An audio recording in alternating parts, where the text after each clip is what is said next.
اللہ کے پاک نام سے شروع جو بڑا مہربان نہایت رحم والا ہے۔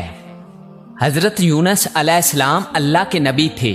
آپ کے نام پر قرآن پاک میں پوری ایک سورت ہے۔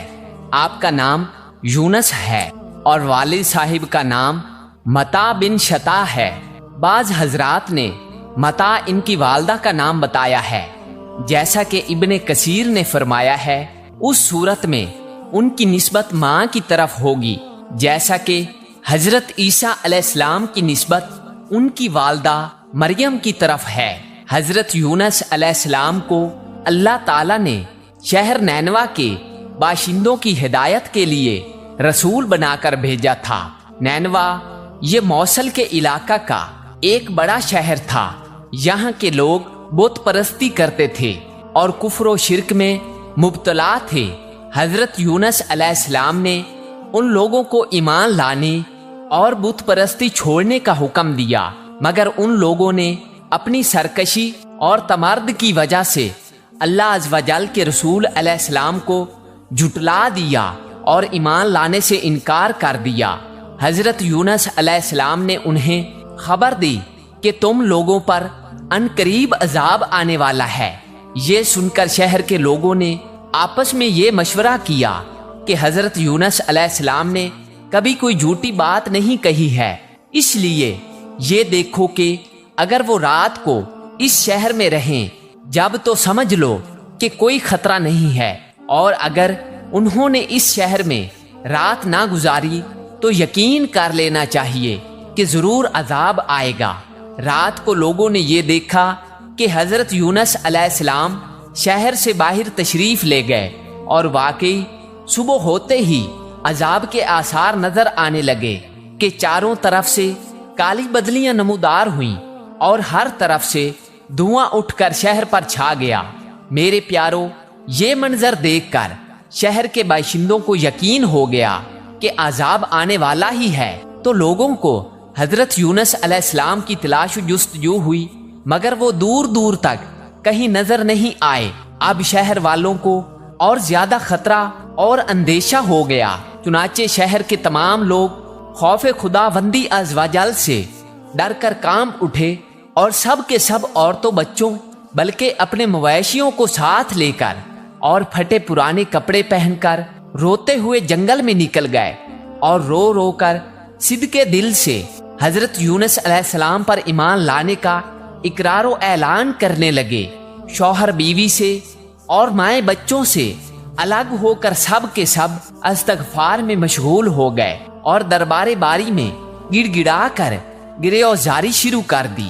جو مظالم آپس میں ہوئے تھے ایک دوسرے سے معاف کرانے لگے، اور جتنی حق تلفیاں ہوئی تھیں سب کی آپس میں معافی تلافی کرنے لگے، غرض سچی توبہ کر کے خدا عز و جل سے یہ عہد کر لیا کہ حضرت یونس علیہ السلام جو کچھ خدا کا پیغام لائے ہیں ہم اس پر صدقے دل سے ایمان لائے۔ اللہ تعالیٰ کو شہر والوں کی بے قراری اور مخلصانہ گریہزاری پر رحم آیا اور عذاب اٹھا لیا گیا۔ ناگہاں دھواں اور عذاب کی بدلیاں رفع ہو گئیں، اور تمام لوگ پھر شہر میں آ کر امن و چین کے ساتھ رہنے لگے۔ اس واقعہ کا ذکر کرتے ہوئے خداوند قدوس نے قرآن مجید میں یوں ارشاد فرمایا ہے کہ تو کوئی ہوتی نہ کوئی بستی کے ایمان لاتی تو اس کا ایمان کام آتا۔ ہاں، یونس کی قوم جب ایمان لائے ہم نے ان سے رسوائی کا عذاب دنیا کی زندگی میں دیا اور ایک وقت تک انہیں برتنے دیا۔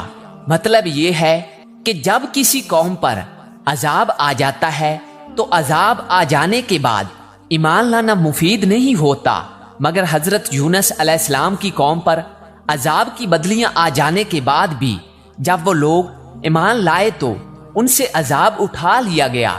طبرانی شریف کی روایت ہے کہ شہر نینوا پر جب عذاب کے آثار ظاہر ہونے لگے اور حضرت یونس علیہ السلام باوجود تلاش و جستجو کے لوگوں کو نہیں ملے تو شہر والے گھبرا کر اپنے ایک عالم کے پاس گئے جو صاحب ایمان اور شیخ وقت تھے، اور ان سے فریاد کرنے لگے تو انہوں نے حکم دیا کہ تم لوگ یہ وظیفہ پڑھ کر دعا مانگو۔ چنانچہ لوگوں نے یہ پڑھ کر دعا مانگی تو عذاب ٹل گیا۔ لیکن مشہور محدث اور صاحب کرامت ولی حضرت فضیل بن ایاز علیہ رحمت اللہ کا قول ہے کہ شہر نینوا کا عذاب جس دعا کی برکت سے دفع ہوا وہ دعا یہ تھی۔ بہرحال عذاب ٹال جانے کے بعد جب حضرت یونس علیہ السلام شہر کے قریب آئے تو آپ نے شہر میں عذاب کا کوئی اثر نہیں دیکھا۔ لوگوں نے عرض کیا کہ آپ اپنی قوم میں تشریف لے جائیے، تو آپ نے فرمایا کہ کس طرح اپنی قوم میں جا سکتا ہوں؟ میں تو ان لوگوں کو عذاب کی خبر دے کر شہر سے نکل گیا تھا، مگر عذاب نہیں آیا، تو اب وہ لوگ مجھے جھوٹا سمجھ کر قتل کر دیں گے۔ آپ یہ فرما کر اور غصہ میں بھر کر شہر سے پلٹ آئے اور ایک کشتی میں سوار ہو گئے۔ یہ کشتی جب بیچ سمندر میں پہنچی تو کھڑی ہو گئی۔ وہاں کے لوگوں کا یہ عقیدہ تھا کہ وہی کشتی سمندر میں کھڑی ہو جایا کرتی تھی جس کشتی میں کوئی بھاگا ہوا غلام سوار ہو جاتا ہے۔ چنانچہ کشتی والوں نے قرہ نکالا تو حضرت یونس علیہ السلام کے نام کا قرہ نکلا، تو کشتی والوں نے آپ کو سمندر میں پھینک دیا اور کشتی لے کر روانہ ہو گئے، اور فوراً ہی ایک مچھلی آپ کو نگل گئی، اور مچھلی کے پیٹ میں جہاں بالکل اندھیرا تھا آپ مقید ہو گئے۔ مگر اسی حالت میں آپ نے آیت کریمہ کا وظیفہ پڑھنا شروع کر دیا تو اس کی برکت سے اللہ تعالیٰ نے آپ کو اس اندھیری کوٹھڑی سے نجات دی، اور مچھلی نے کنارے پر آ کر آپ کو اگل دیا۔ مچھلی کے اگلنے کے بعد اس وقت آپ بہت ہی نحیف و کمزور ہو چکے تھے۔ خدا عز و جل کی شان کے اس جگہ کدو کی ایک بیل اگ گئی اور آپ اس کے سایہ میں آرام کرتے رہے۔ پھر جب آپ میں کچھ توانائی آ گئی تو آپ اپنی قوم میں تشریف لے آئے، اور سب لوگ انتہائی محبت و احترام کے ساتھ پیش آ کر آپ پر ایمان لائے۔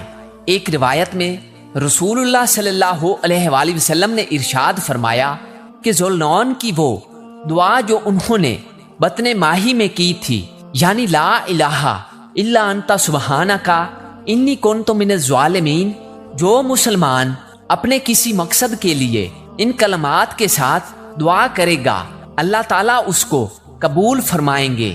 رسول اللہ صلی اللہ علیہ وآلہ وسلم کدو کو پسند فرماتے اور فرماتے، یہ میرے بھائی حضرت یونس علیہ السلام کا درخت ہے۔ سبحان اللہ۔